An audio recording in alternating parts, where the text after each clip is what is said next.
Welcome to this panel discussion about science and the economy. It is science that some are hoping is going to pull New Zealand up from the lower levels of international rankings and make New Zealand a place where talent wants to live, in the words, of course, of the late Professor Sir Paul Callaghan. But what is the link between science and the economy? Is it mainly in figuring out how to produce more of what we do now?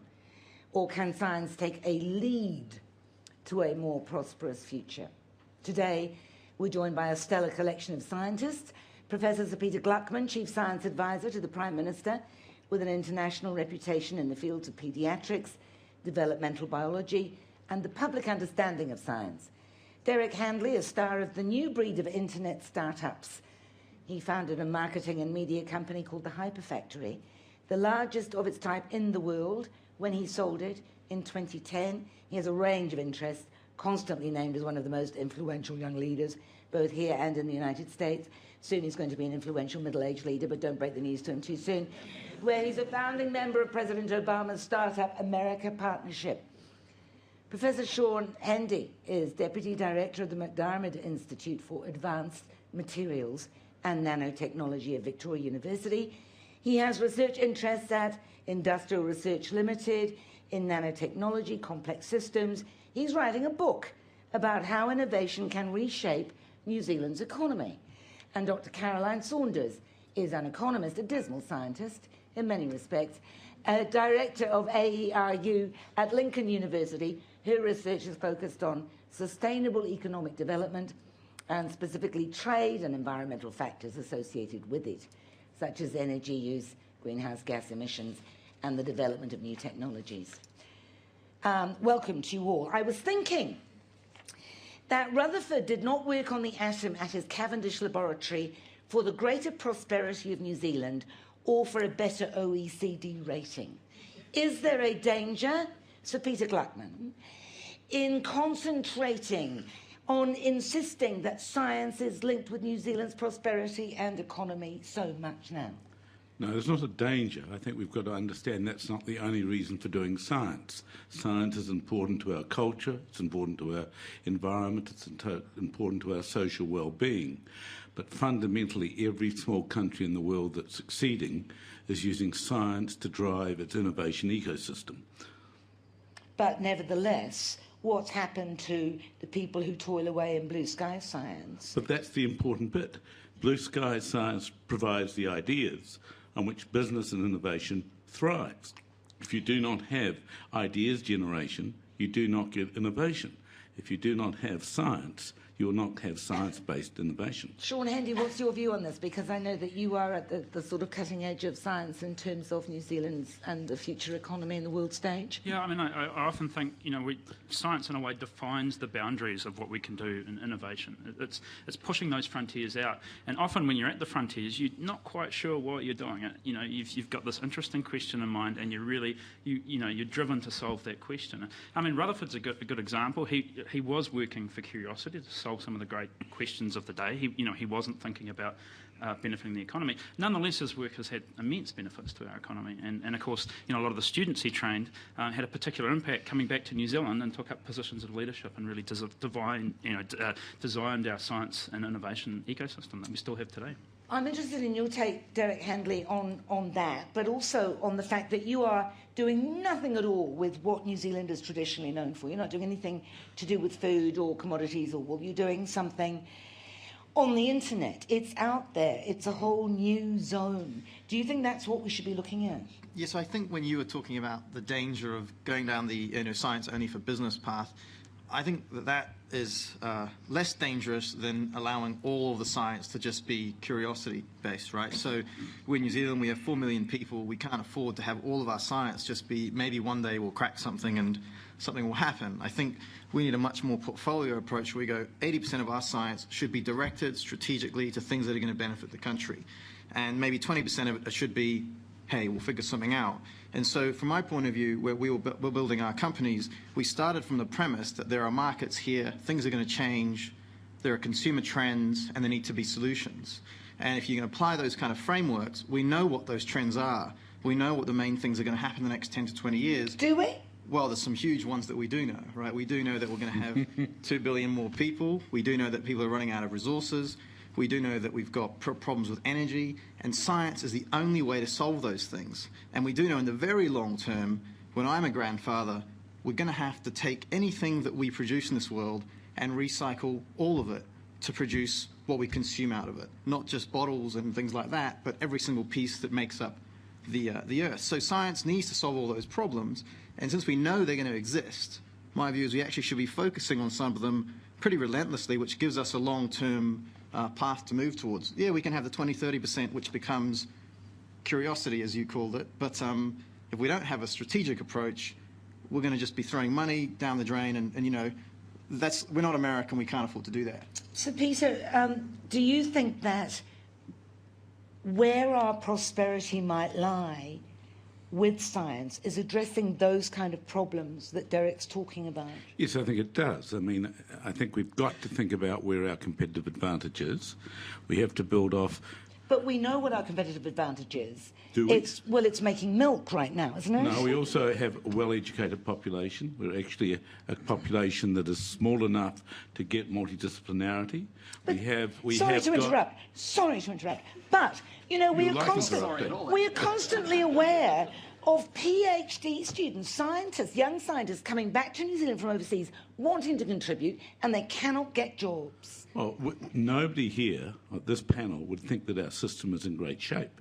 I think it's starting to evolve and change. It's a recent recognition in New Zealand that science is not just a luxury, but is a core underpinning of our economy and our prosperity in a broader sense than just economic sense. It's a very recent understanding. We're 30 years behind other small advanced countries like the Nordic countries, like Singapore, like Israel, in thinking about how science is not just a luxury, but is central to economic, social and cultural well-being. Caroline, what's your take on this? Because, sorry. Wake up. What's your take on this, given your interest in trade, your interest in food trade specifically? Where do you see us going? Do you think that we'll concentrate? I mean, Paul Callahan was very scathing about biotechnology in terms of, you know, new food stuff. He said, oh, we know we're good at it, so we're lacking imagination and no money's ever come from all the money we've thrown at biotechnology, so let's go do something else. I think you need a spectrum of science too. You need a spectrum of science so New Zealand's a good place to live, that we can encourage the curiosity driven, right from the schools right the way through up to the PhDs, and those all have different benefits. But I also agree that we're a small country and we have to be focused and strategic with a lot of our funding for science. And of course, I'm going to say that, of course, we need to fund a lot of science behind agriculture. And one of the key things I think we need to do is break down barriers across the spectrum of the types of science and break down barriers between the sciences. So that at the start, when you're developing a new product, you talk to some sociologists, you talk to some economists, you get a feel of who's going to use that product, how they're going to use it, where they're going to use it. And that's where we do cutting edge. It's uncomfortable, but that's where we get some cutting edge innovations happening. Can you give us an example of that? Some of the examples, I'm thinking of Whisper Tech, and I'm thinking of this example because for scientists, when they engage and develop a new product, they get a bit nervous because they don't want to let it go. And they see letting it go to a businessman or a venture capitalist, they're having to give up control of that. And there's exemplars. We have to offer exemplars and models and governance structures for that to happen. And this one was the scientist who developed it actually got his own research department within the firm. So he kept the science, he kept that control, but he gave up the control of the product for the business people to develop it. Actually, I was interested, Sean Hendy, recently hearing a business leader say, look, we're keen to work with scientists. Any scientists that want to work with us, come and see us. And I'm thinking, go and see them, actually.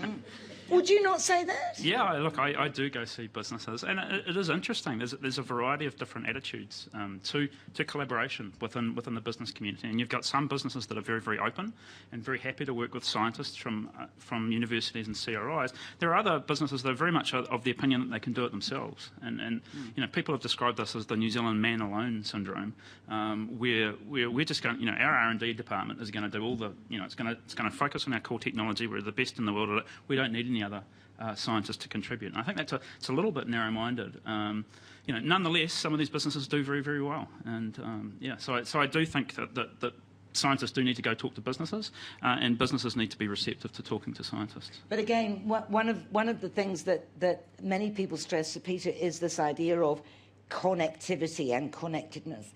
We're a small country, but there's a lot of kind of interdepartmental competition which closes people out and doubles up research into something. Can't we get it together a bit more? I wish we could. I think that is a major issue in our system. We have a lot of institutional focus. The academic system is built around individualism in many ways. I think our companies, as Sean's just said, are also built around individualism. We also have to recognise that we are not going to get more prosperous by doing it alone. We have to get much clever about our international partnerships. 4.5 million people, 10,000 scientists, only a few hundred businesses of significant size exporting. We're going to have to do far better in developing partnerships, and they take time and effort to use knowledge as part of the export industry. I think it's a key issue for New Zealand to start being more collective in its approach. I wondered what Derek's take on that was, because obviously he's prospered by making serious connections. I think internally it's definitely for the I guess the new wave of kind of entrepreneurial ventures in New Zealand that are driven by software and things that didn't exist 10 years ago. There's an ecosystem that didn't exist 10 years ago, and it's incubators and investors and angel investors, and that's really starting to get hold. And that community is very collaborative, and they work together, they co-fund things, they share ideas, and it's because it was built from zero. We didn't have one in 2000, and now we have it, and it was started together. So that's small, but it represents what the future should be. I think for the rest of the ecosystem, with all the universities and the knowledge and everything around the place, I wouldn't have a clue where to start, how to navigate it. And as a person that is interested in starting new companies, I wouldn't have a clue where and what the science is that we've got that I would be interested to be able to tour and see what stages it is at, how you could create a company out of it, what kind of things you might need to change to create a business. And I would love to go around, and I'm sure lots of other entrepreneurs and funders would love to go around and see a dashboard of this is what's happening in the country. But until that kind of collaboration ecosystem exists, it seems to be very difficult to be able to do something like that. Well, you seem to be in a prime position to make it exist. Can't you put it online or something? What do you people do? Probably. I think I think it's even more simpler than online. I think it's literally like a spreadsheet. Just show me where the 100 most interesting pieces of science is in the country, what stages is at, orange, yellow, green kind of dashboard. What can we do with this stuff? And for business people, I've asked around for the last couple of years, and it hasn't been easy to find it. So I'm sure it's not that difficult, but I'm not the person who knows how to get it done. I'm sure this guy probably is.